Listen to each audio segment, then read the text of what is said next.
So, I am from Congo in Africa, and before I come to India, one of the things which I was really excited for was food. And yes, I have seen India to be a total different world coming to food.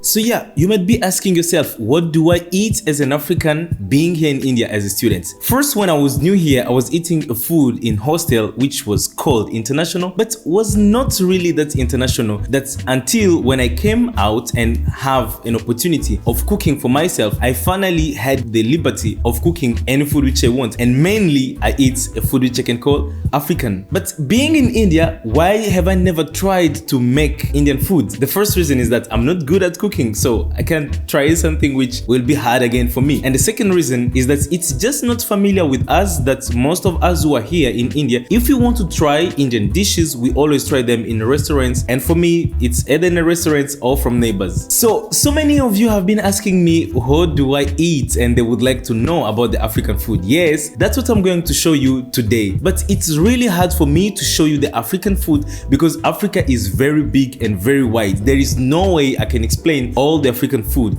In fact, just from one city to another in my own country, food changes. So imagine from one province to another and then move from one country to another. And because of that, today the food which I'm going to try will be African food, but not mainly from my country, Congo. And I will be inviting two of my other friends who will be helping me to make a food which won't be enough a Congolese food, but yes, an African food. The first one which I'm going to try will be a Cameroonian food which will be made by my manager.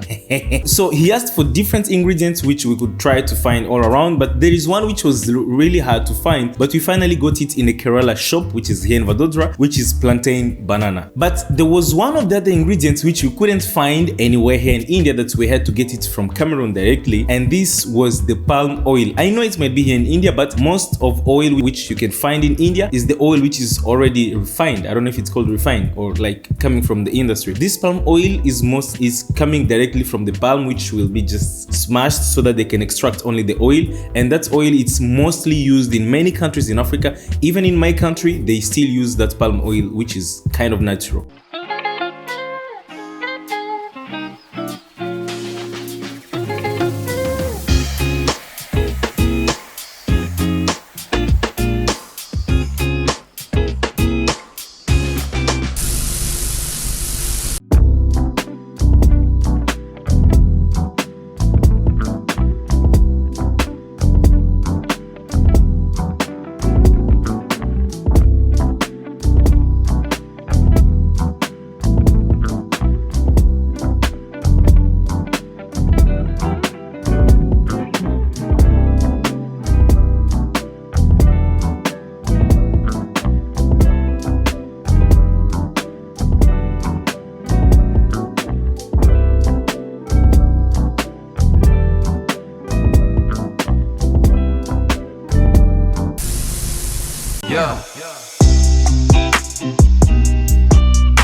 Okay, so I'm trying an African meal. I've never tasted it before. In my country, we do a meal which is kind of similar to this one, but it's not exactly this one.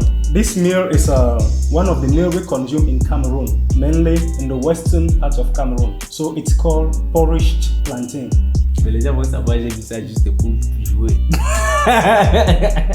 So, let me have my first bite and feel how it is. How is it? How it is? How is it? Yeah. How it is? Test and tell me the results, bro. I test and tell you how it is, or test and tell you how is it? It's the same thing. How is it? We understand us. How it is. Like the oil, just by tasting, it feels like the palm oil. Yeah, the palm oil. Just This palm oil was brought from home. Yeah. Lego, si tu n'es pas capable de préparer ça pour moi, voilà, je peux pas te marier.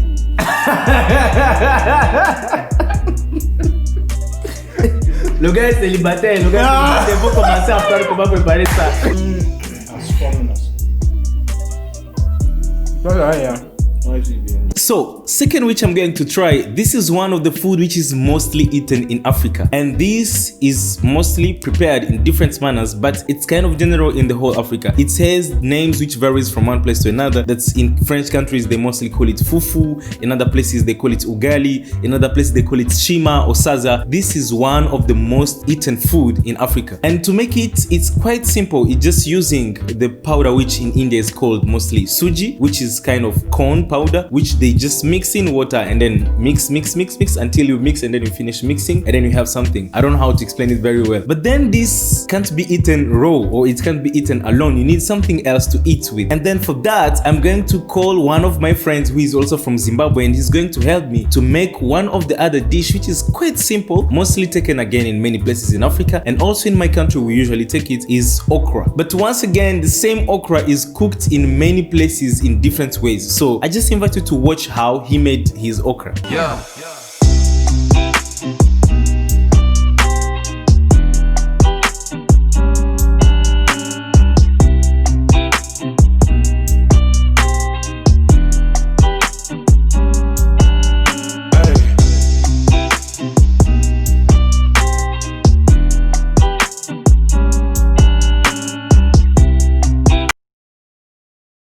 This is sata. Wait! I have to be there! How can you explain my food? I'm not Yours. How many people? We have 4, right? Yeah. This is sata. Okay. What is that? Alright, this is sata, right? The staple food of Zimbabwe. Step? And step of food. Step of food. Step of food. Step. This is the step of food. It means it's the commonly eaten food. Okay. Yeah. We usually don't cook it like this in Zimbabwe, but this is a reinvented method or something. Oh. Yeah, that's the one I know.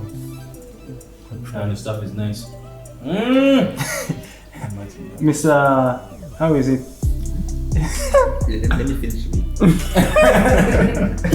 Normally, the okra in our place they blend it, make it like sauce. Yeah. No, for me, my place we eat. No, for us we don't know.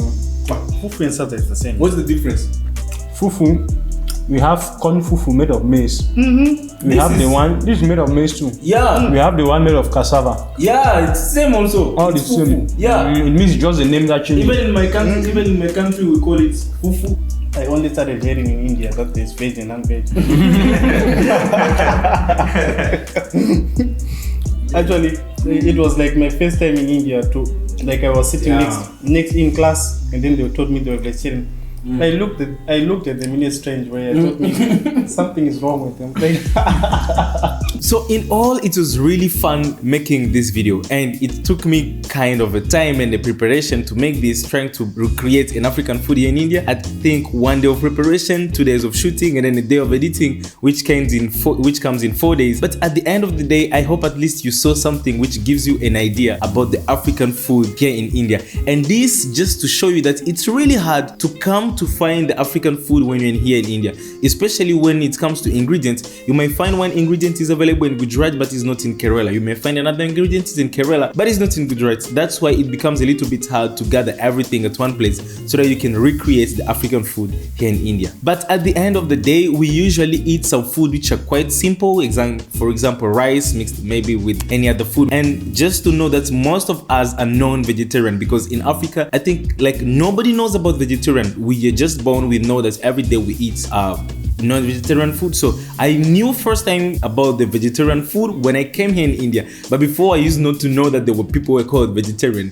So that's how our meal is. It varies from one place to another, and there are a lot of varieties when it comes to countries. Food changes according to what they have in their place and according to what another place they might have. So thank you so much for watching this video. I hope you liked it, and you can watch all my other videos which you can find also on my channel. If you want to know more about me and you want to talk to me, you can easily subscribe to my Tag Mango, where you can book a call or a message and talk to me directly, where you can support me also. And also, if you want to watch other content creator African who are here in India, you can find everything. The link will be in the description. Thank you so much for being here. Father. What's it do?